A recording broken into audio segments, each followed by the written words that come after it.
ప్రేక్షకులందరికీ నమస్కారం. ప్రస్తుతం మన స్టూడియోలో ప్రముఖ ఆధ్యాత్మికవేత్త, వేదిక్ ఆస్ట్రాలజర్ గోనుకొండల సురేష్ బాబు గారు ఉన్నారు. గురుగారితో మాట్లాడేద్దాం. నమస్కారం గురుగారు. మణికంఠ గారు నమస్కారం అండి. గురుగారు, జూన్ మాసంలో సింహరాశి వారి పరిస్థితి ఈ నెలంతా ఏ విధంగా ఉండబోతుంది? మంచి శుభ ఫలితాల కోసం ఎలాంటి జాగ్రత్తలు, పరిహారాలు తీసుకోవాలి గురుగారు వీళ్ళు?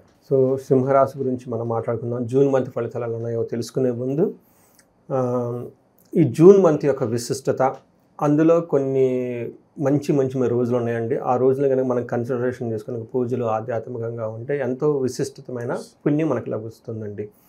అయితే ఈ మంత్ మనకి జూన్ మంత్ కోరిలేటెడ్గా మనకి జ్యేష్ఠ మాసంతో స్టార్ట్ అయిపోతుంది. జ్యేష్ఠ మాసంలో ఒకే ఒక రోజు అద్భుతంగా ఉంటుంది, అది జ్యేష్ఠ పౌర్ణమి. అది జ్యేష్ఠ మాసం, జ్యేష్ఠ నక్షత్రం ఈసారి మనకి బుధవారంతో కలిసి వచ్చిందండి. అదొక మంచి అని చెప్తారు. ఇందులో ఒకే రోజు 3 రకాల పరిహారాలు చేసుకోవచ్చు.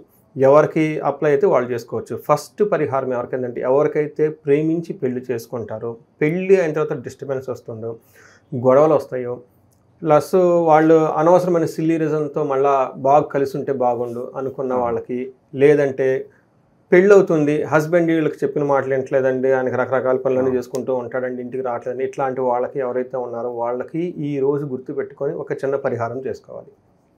అది ఏమిటంటే, ఆ రోజున మనకి వట సావిత్రి వ్రతం అని చేస్తారనమాట. సార్ అది మనకి సతీ సావిత్రి అది పక్కన పెడితే, బట్ ఆ సతీ సావిత్రికి అంత పవర్ ఎలా వచ్చింది? ఏ పవర్ వచ్చింది?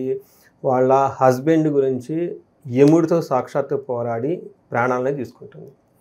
ప్రాణాలని మళ్ళీ వెనక్కి తీసుకునే ప్రాణాలు. అలానే ఎవరైతే భార్య వాళ్ళకి మధ్య అన్యోన్యత లేకుండా డిస్టర్బెన్స్ ఉంటుందో, మనకి ఇందాక చెప్పుకున్నట్లు కనుక ఉంటారో, వాళ్ళు ఒక చిన్న పరిహారం కనుక చేసుకోగలిగితే వాళ్ళ భార్యాభర్తల మధ్య చక్కటి అన్యోన్యత ఉంటుంది. ఎవరైతే ప్రేమించి పెళ్లి చేసుకున్న డిస్టర్బెన్స్ వచ్చేసిందో ఆ డిస్టర్బెన్స్ అంతా పోతుందండి. అది ఏమిటి అంటే, మర్రి చెట్టు ఎక్కడైతే ఉంటో మర్రి చెట్టుకి 11 ప్రదక్షిణాలు చేసి, వీలైతే మర్రి చెట్టుకి పోగు బయటం అంటే దారాలు కనుక చుట్టి, ఒక ముగ్గురు ముత్తైదులకి 3 తమలపాకులు, 3 వకలు అంటే 3 అనేది చాలా ఇంపార్టెంట్ కనుక మనం ఎవరికైనా ఇచ్చి ఒక సింపుల్గా దీపారాధన కనుక చేసుకుంటే వాళ్ళలో అత్యంత అద్భుతమైన శక్తి వస్తుందండి. ఆ వటవృక్షానికి అంత పవర్ ఉంటుంది ఆ వ్రతానికి. తర్వాత ఈ మనకి సతీదేవి, మన సతీ సావిత్రి కూడా ఆ పవర్ ఇది చెట్టు నుంచే వచ్చింది వాళ్ళకి. ఓకే, మనకి అందుకనే ప్రతి వ్రతానికి ఒక కథ ఉంటుంది. అది సతీ సావిత్రి వ్రతం అట్లీస్ట్ తెలుసుకోగలగాలి సింపుల్గా. ఇది ఒకటి. ఇవి కాకుండా కొంతమందికి అన్ని ధనం ఉంటుంది, బాగానే ఉంటుంది, కానీ సమాజంలో పలుకుబడి, ప్రతిష్ట, లేదంటే బిజినెస్ ఎదకపోకుండా ఉండటానికి ఇక్కడ స్ట్రక్ అయిపోయి ఉంటారండి. వీళ్ళు ఆ రోజు కనుక ఒక 1/4 కేజీ నువ్వుల్ని కనుక దానం చేస్తే అది అశ్వమేధ యాగంతో సమానం. గుర్తుపెట్టుకోండి, ఈరోజు చాలా చాలా పవర్ఫుల్ అండి. చిన్న పనులు చేయడం వల్ల గొప్పగా మనం ఎదగాలి. కొంతమంది చూడండి ఉన్నట్టు ఇలా ఎదిగిపోతుంటాడు, కొంతమంది ఎంత కష్టపడి అట్లా ఉంటుంది. ఇట్లాంటివి చేసుకుంటూ ఉండాలండి. మూడవది మోస్ట్ ఇంపార్టెంట్, ఆ రోజున జ్యేష్ఠ మాసం రోజున ఉదక దానం అంటారు. ఓకే, ఉదక కుంభదానం అంటే ఒక పాత్రలో నీళ్లు పోసి ఆ పాత్రని ఇచ్చేయటము ఉదక కుంభదానం అంటారు. ఈ రోజుల్లో మనకు అది లేదు కాబట్టి వాటర్ బాటిల్స్ని చక్కగా ఇవ్వటము, దీంతో పాటు మనకి పాదరక్షకులు ఇవ్వటము, అంటే చెప్పులు ఇవ్వటము, తర్వాత మనకి వీటితో పాటు గొడుగును దానం చేయటము, ఇవి కనుక దానం చందనము దానాన్ని కనుక చేయగలిగితే మనకి చందనం బొట్లు పెడతారు. చందనం చిన్న ప్యాకెట్లు ఉంటాయి, గుళ్ళలో అలా చేసుకుంటూ వెళ్ళిపోతుంటే కనుక ఒక 10, 20, 30 ఏమవుతుందంటేనండి 10 మంది లో వీళ్ళు గొప్పవాళ్ళుగా తయారవుతారు. అంతేకాకుండా వీళ్ళకి సంపదలు వృద్ధి చెందుతూ ఉంటాయండి. చూడండి, 3 చిన్న పనులు ఏ రోజు చేయాలి? సంవత్సరానికి ఒక్కరోజే వస్తుంది, అది జ్యేష్ఠ పౌర్ణమి రోజున. ఆ రోజున జ్యేష్ఠ పౌర్ణమి, ఏరువాక పౌర్ణమి కూడా అంటారండి. రైతులకి సంబంధించిన విషయాలు చాలా ముఖ్యమైనది. ఆ రోజున వాళ్ళు ఎద్దులు కానివ్వండి, లేదా గ్రామ దేవతలకి పూజ చేసుకొని నేలను దున్నటం స్టార్ట్ చేస్తారు. ఏరువాక పౌర్ణమి అంటారు అనమాట. ఇది చాలా కళ్ళ పండగ విలేజెస్ చేస్తూ ఉంటారు అనమాట. ఇలా ఎవరికి కావాల్సిన పరిహారాన్ని మనం ఇప్పుడు చెప్పుకున్న కాబట్టి ఎలాంటి రాశి ఉన్నా, ఓకే, వాళ్ళు ఎలాంటి నక్షత్రం ఉన్నా ఈ సమస్యలతో కనుక బాధపడుతుంటే ఇవి చేసుకోవాలని చెప్పేసి మనవి. అంతేకాకుండా ఇది చూసిన వాళ్ళకి తెలిసిన వాళ్ళు ఎవరైనా ఉంటే ఈ వీడియో కనుక ఫార్వర్డ్ చేస్తే, వాళ్ళు ఏదైనా కనుక ప్రాబ్లమ్స్లో ఉంటే ఆ ప్రాబ్లమ్ హిట్ చేసుకుంటూ బయటపడితే ఆ పుణ్యం మీకు వస్తుందండి. ఎందుకంటే మనం మంచి చేస్తే తిరిగి మంచిగా వస్తుందండి. మన పిల్లలు వాళ్ళంతా బాగుండాలి, ఇలాంటి డిస్టర్బెన్స్ మనకు రాకుండా ఉండాలంటే మనం వేరే వాళ్ళకి హెల్ప్ చేస్తే దేవుడు మనకు తిరిగి హెల్ప్ చేస్తాడండి. సో ఈ యొక్క పరిహారంతో, యూనివర్సల్ పరిహారం ఇది. సింహరాశి వాళ్ళకి ఈ మంత్ ఎలా ఉందో చూద్దాం. మన సింహరాశి కనుక చూసుకుంటే ఇందులో మఖ 1, 2, 3 పాదాలు, పుబ్బ 1, 2, 3 పాదాలు, ఉత్తర ఫస్ట్ పాదం అంతా మనకి సింహరాశిలో ఉంటాయి. పేరు బలం కనుక మనం చూసుకుంటే వీళ్ళకి మా, మీ, ము, మే, మో, టా టీ టు టే అన్న అక్షరాలతో మనకి సింహరాశిలో ఉంటారనమాట. గ్రహస్థితిని కనుక మనం చూసుకుంటే సూర్యుడు సంచారం మిథున రాశిలో, బుధుడు కూడా మిథున రాశిలోను, శుక్రుడు మీనరాశిలో, కుజుడు వచ్చేటప్పటికి మనకి సింహరాశిలో ప్రవేశిస్తున్నారండి. June 15న, 6న, June 17న. అయితే శుక్రుడు వాళ్ళు గత 3 నెలల నుంచి అక్కడే ఉన్నారు. ఈ మంత్ కూడాను వాళ్ళకి జూన్ మంత్ అంతా కూడాను వాళ్ళకి మీనరాశిలోనే ఉంటారు. ఈ యొక్క గ్రహస్థితిని బట్టి కనుక మనం చూసుకుంటే మహర్షులు ఇచ్చిన మనకి లఘు సంచారము, సూక్ష్మ గోచారం ప్రకారం కనుక చూసుకుంటే వీళ్ళకి ఎలా ఉండబోతుందంటే సూర్యుడు 11వ ఇంట్లో ఉండటం వల్ల విత్త లాభం, ధన ప్రవాహం బాగుంటుంది. రెండోది బుధుడు 11వ ఇంట్లో ఉండడం వల్ల పుష్టిగా ఉంటారు, శారీరకంగా చాలా బాగుంటారని చెప్తుంది. శుక్రుడు 9వ ఇంట్లో ఉండటం వల్ల శుక్రుడు కూడా యోగ్యతనిస్తూ ఉంటాడు. ఒక విషయంలో వీళ్ళకి సరిగా లేదంటే మార్సు, కుజుడు వీళ్ళకి జన్మ రాశిలో ఉండటం వల్ల శత్రువుల వల్ల బాధలు వచ్చే అవకాశం ఎక్కువగా ఉంటుంది. సో ఈ యొక్క మనకు ఓవరాల్గా గ్రహస్థితి కనుక మనం చూసుకుంటే వీళ్ళకి చాలా బాగుంది అని మనం చెప్పుకోవాలన్నమాట. అయితే వీళ్ళకి సింహరాశి వాళ్ళకి అష్టమ శని స్టార్ట్ అయింది. చాలా నాకు ఆల్రెడీ కాల్స్ రావడం స్టార్ట్ అయిపోయినాయి. భార్యాభర్తల మధ్య గొడవలనండి, ఉన్నట్టుండి ఫ్రెండ్స్ కానివ్వండి, బిజినెస్ నిన్న మొన్నటిదాకా బాగుందండి, ఏదో తేడాగా ఉందండి, చూడండి ఇందులో ఏదన్నా పరిహారం ఉందంటే మనకి ఆల్రెడీ ఉగాది రాశి ఫలాల్లో సింహరాశి వారి గురించి చాలా చెప్పుకున్నాము. ఒక్కసారి ఈ రాశి వాళ్ళు ఏదైనా కనుక మిస్ అయ్యి ఉంటే మన ఛానల్లో ఉగాది రాశి ఫలాలు సింహరాశి వాళ్ళది చాలా పరిహారాలు కూడా ఉన్నాయండి. చాలా బాగా వివరించి చెప్పాను. ఎందుకంటే అష్టమ శని అంటే ఎలా ఉంటుంది ఏంటి దాని గురించి డిస్కషను. అందులో ఉన్న పరిహారాలు ఫస్ట్ చేసుకోవాలి. ఎందుకంటే అష్టమ శని చాలా పవర్ఫుల్గా ఉంటుంది. ఈ మంత్లీ ఫలితాల కంటే అది చాలా ఇంపార్టెంట్. అవి చేసుకుంటూ ఉండండి. అయితే ఈ మంత్ వీళ్ళకి అప్పుడే జస్ట్ అష్టమ శని స్టార్ట్ అయినా కానీ బట్ కొన్ని విషయాలు వీళ్ళకి చాలా బాగుంటుంది. ఈ మంత్ ఓవరాల్గా మంత్ చూసుకుంటే బాగుందని మనం చెప్పుకోవాలి.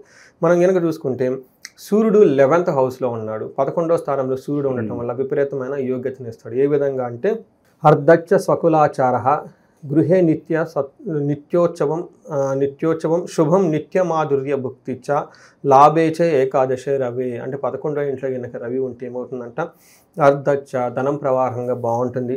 స్వకులాచార ఇంట్లో ఉన్న పద్ధతులన్నీ చక్కగా ఫాలో అవుతూ ఉంటారు. గృహంలో నిత్య ఉత్సవం శుభము, ఏదో ఒక ఉత్సవంగా ఉంటుంది, శుభకార్యాలు ఉంటాయి. నిత్య మాధుర్య భుక్తిచ్చ చక్కగా మంచి మంచి స్వీట్స్ అన్ని తింటూ బాగుంటారు. తర్వాత ఓవరాల్గా అంతా బాగుంటుంది మనం చెప్పుకోవాలి. అయితే మనకి వీళ్ళు ఒకే విషయంలో జాగ్రత్తగా ఉండాలి.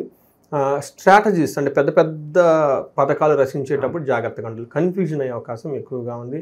అందుకని ఈ మంత్ నార్మల్గా రెగ్యులర్గా చేసే పనులు యాక్టివ్గా చేయండి. కొత్త కొత్త ప్లాన్లు ఇనిషియేట్ చేసే బదులు ఉన్న వాటిలోనే బాగా మ్యాగ్నిఫై చేసుకోవటం, అన్ని ఎనర్జీ ఫోకస్ చేయాలి. కుజుడు మనం ఇందాక చెప్పుకున్నట్లుగా వీళ్ళకి అంత సరిగ్గా యోగ్యతను ఇవ్వట్లేదు. కొంచెం కుజుడి విషయంలో జాగ్రత్తగా ఉండాలి. కుజుడికి సంబంధించిన పరిహారాలు కనుక చేసుకుంటే అది కూడా పోతుంది. బట్ కుజుడి నుంచి ఎలాంటి ప్రాబ్లమ్స్ వీళ్ళకి ఎక్స్పెక్ట్ చేయొచ్చు అంటే జ్వరం, ఖడ్గవ్రణం చైవ భార్య బంధు విరోధకృత్ చంద్రరాశి గతమేమే యక్ష రాక్షస పీడనం అంటారు. వీళ్ళు ఏమవుతుందంటేనండి జ్వరం వచ్చే అవకాశం ఎక్కువగా ఉంటుందంట. ఏదో ఒక దాని వల్ల చర్మం తెగుతుంది, వ్రణం అంటే గాయాలయ్యే అవకాశం ఎక్కువగా ఉంటుంది. భార్యతోటి లేదంటే బంధువులతోటి గొడవలు పడే అవకాశం ఎక్కువగా ఉంటుంది. యక్ష రాక్షస పీడనం, ఇది చాలామంది నేను ఫోన్ చేస్తుంటారండి. కుజుడు ఉన్న వాళ్ళకి నైట్ టైం నిద్ర పట్టకపోవటం, కాళ్ళు జిమ్మని లాగటము, పిక్కలు పట్టుకోవటం, పీడకలలు రావటం, ఇవి ఏదో తెలవదు. మొత్తానికైతే ఒక ప్రాబ్లంతో బాధపడుతూ ఉంటారు. హాస్పిటల్కి వెళ్తే డాక్టర్స్లు ఏమీ లేదని చెప్తారు. వాళ్ళు పోగానే ముందు చాలా ఒక లిస్ట్ ఆఫ్ రాసేస్తారు. అందులో కూడా ఏమీ ఉండదు. మెడిసిన్ ఇస్తారు, దానికి కూడా ఏం అర్థం కాదు. చాలామంది కన్ఫ్యూజన్ అయిపోతూ ఉంటారు, టెన్షన్ పడిపోతూ ఉంటారు.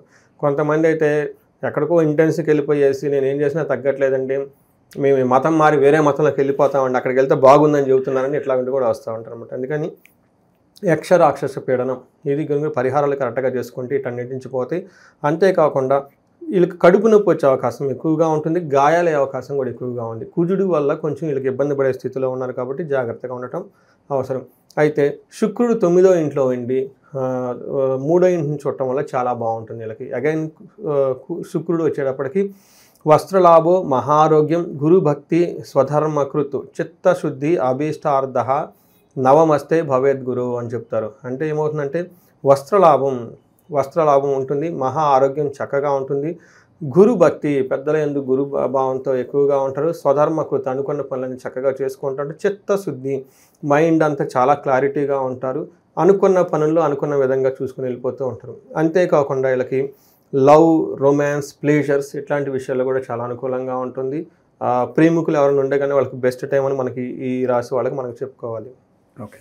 గురుగారు, ఈ రాశిలో ఏ నక్షత్రాలు ఉంటాయి, వాళ్ళకి పర్టికులర్గా ఎలా ఉండబోతుంది ఈ నెల? మనకి అంగగోచారం అనే ఒక కాన్సెప్ట్ ఉందండి జ్యోతిష శాస్త్రం. ఇది మహర్షులగా మనకి ఇచ్చిన ఒక గొప్ప వరం టూల్ అని మనం అనుకోవాలన్నమాట. వాళ్ళ ప్రకారం చూసుకుంటే మఖా, పూర్వ పాల్గొని, ఉత్తర పాల్గొని నక్షత్రాలు 3 ఉంటాయండి. మఖా నక్షత్రం కనుక చూసుకుంటే వీళ్ళకి దేహ పీడనము, లాభము, తర్వాత వీళ్ళకి పాజిటివ్ సైడ్లో చూసుకుంటే లాభప్రదంగా ఉంటుంది, విదేశ గమనం ఫారిన్ ఎలా అనుకూలంగా ఉంటుంది, పరవాసము ఉన్న ప్లేస్లోంచి దూరం వెళ్ళే ఉండాలి అనుకున్న వాళ్ళకి అనుకూలంగా ఉంటుంది, సౌఖ్యంగా ఉంటుంది, వస్త్రలాభం ఉంటుంది. ఇవన్నీ పాజిటివ్ అని. నెగిటివ్ సైడ్లో ఏమన్నాయంటే దేహ పీడనము, మరణము అని ఉంటుంది అనమాట. అంటే శరీరానికి హెల్త్ కాంప్లికేషన్స్ వచ్చే అవకాశం ఎక్కువగా ఉంటుంది. ఇక్కడ మరణం అంటే మీనింగు వాళ్ళు ఇష్టంతో చేస్తున్న పని ఏదైనా ఆగిపోతుంది అని దాని మీనింగ్. అంటే మనకు సినిమాలో చూపించే మరణం కాదు, ఇది వేరే మీనింగ్ అండి. అలానే పూర్వ పాల్గొనే వాళ్ళు కనుక చూసుకుంటే విదేశాగమనము, పరవాసనము, సౌఖ్యము, వస్త్రలాభము ఇవన్నీ పాజిటివ్గా ఉన్నాయి. అయితే నెగిటివ్ సైడ్లో కనుక చూసుకుంటే వీళ్ళకి అగైన్ శారీరకంగా ఇబ్బంది పడే అవకాశం ఎక్కువగా ఉంది, హెల్త్ కాంప్లికేషన్స్ వచ్చే అవకాశం ఎక్కువగా ఉంది. ఉత్తర పాల్గొనే నక్షత్రం వాళ్ళకి విదేశ గమనము, సౌఖ్యము, వస్త్రలాభము ఇవన్నీ పాజిటివ్గా ఉన్నాయి. ఒక దేహ పీడనం, హెల్త్ కాంప్లికేషన్స్ వచ్చే అవకాశం ఎక్కువగా ఉంది. ఇది కూడా సూర్యుని వల్ల అని మనం చెప్పుకోవాలండి. ఏ ప్రకారం చూసుకున్నా కానీ అన్ని విధంగా బాగుంది. మఖా నక్షత్రం వాళ్ళకి కనుక చూసుకుంటే వీళ్ళకి పశునాశనం, తర్వాత పూర్వ పాల్గొనే వాళ్ళకి ధననాశనం, పశునాశనం అని చూపిస్తుంది. ఉత్తర పాల్గొనే వాళ్ళకి ధననాశనం అంటే మనీ కోల్పోయే అవకాశం ఎక్కువగా ఉంది, పశువులను కోల్పోయే అవకాశం ఎక్కువగా ఉంది. ఇవి ఎవరెవరికైతే అప్లై అవుతాయో వాళ్ళు కనుక చూసుకుంటే బాగుంటుంది. మఖా నక్షత్రం వాళ్ళు కొంచెం జాగ్రత్తగా ఉండాలి. ఎందుకంటే ఆ రాశి మీద వీళ్ళకి కుజుని యొక్క ప్రభావం ఉండటం వల్ల ఏమవుతుందంటే బ్లడ్ రిలేటెడ్ ప్రాబ్లమ్స్ వచ్చే అవకాశం ఎక్కువగా ఉంటుంది. Viral fever, something wrong with the blood అనమాట. బ్లడ్కి సంబంధించిన లేడీస్ అయితే పర్టికులర్గా కొంచెం జాగ్రత్తగా ఉండాలి. బ్లడ్ రిలేటెడ్ కొంచెం ప్రాబ్లమ్స్ వచ్చే అవకాశం ఎక్కువగా ఉంటుంది. ఓకే. గురుగారు, ప్రజెంట్ ఉన్న గ్రహస్థితి బట్టి ఎలాంటి పరిహారాలు బాగా అవసరం అంటారు ఈ రాశి వాళ్ళకి? పరిహారం కనుక మనం చూసుకుంటే వీళ్ళకి కొంచెం పరిహారాల కింద మనం చూసుకుంటే వీళ్ళకి హెల్త్ కాంప్లికేషన్స్ ఎక్కువగా చూపిస్తూ ఉందండి. మీరు కనుక గమనిస్తే మనం ఇప్పటిదాకా చెప్పుకున్న దాంట్లో వీళ్ళకి అమృత మృత్యుంజయ పాశుపత అభిషేకం కానివ్వండి, హోమం కానీ చేయించుకుంటే చాలా బాగుంటుంది. హెల్త్ విషయం చాలా బయటకు వస్తుంది. అంతేకాకుండా ఆయుష సూక్తం అని ఉంటుందండి. ఇది వేద మంత్రం. తెలిసిన వాళ్ళని పండితులు ఎవరిని తీసుకొచ్చి వాళ్ళ దగ్గర చాంట్ చేయించుకుంటే చాలా బాగుంటుంది. ఆ జపతీనం వాళ్ళకి దారబస జపతీర్థం తాగితే చాలా హెల్తీగా ఉంటారు. అంతేకాకుండా ఫారిన్ వెళ్ళాలనుకున్న వాళ్ళకి చాలా అనుకూలంగా ఉంది. సౌఖ్యము, పరవాసం అన్ని విధంగా బాగుంది. ఎవరికైనా కనుక ఫైనాన్షియల్ ప్రాబ్లమ్స్లో ఫేస్ చేస్తూ ఉంటే కుబేరు పాశుపత హోమం చేయించుకున్నా, లేదంటే దీనితో పాటు భార్యాభర్తల మధ్య ఎవరైనా కనుక గొడవలు అవన్నీ కనుక ఉంటే చండీ హోమం, చండీ పారాయణం చేసుకుంటే చాలా బాగుంటుందండి. ఓకే. వీళ్ళకి కుజుడు సరిగా లేరండి. కుజు గ్రహానికి సంబంధించి కొంచెం పరిహారాలు చేసుకోవడం చాలా ఇంపార్టెంట్. వీళ్ళకి మంగళవారం రోజున 1 kg కందులు దానం కనుక చేస్తే చాలా బాగుంటుంది. వీటితో పాటు వీళ్ళకి సుబ్రహ్మణ్యేశ్వర స్వామిని గుడికి వెళ్ళటము, సుబ్రహ్మణ్య స్వామిని ఆరాధన చేయటము, లేదంటే సుబ్రహ్మణ్యేశ్వర స్వామి భుజంగ స్తోత్రం కనుక చదువుతూ ఉంటే వీళ్ళకి ఈ మంత్ అంతా చాలా బాగుంటుందండి. ఓకే. ఓవరాల్గా ఈ జూన్ మాసంలో ఈ రాశి వాళ్ళందరికీ కూడా ఏ విధంగా ఉండబోతుందో చాలా బాగా వివరించారు గురుగారు. ధన్యవాదాలు. ధన్యవాదాలు.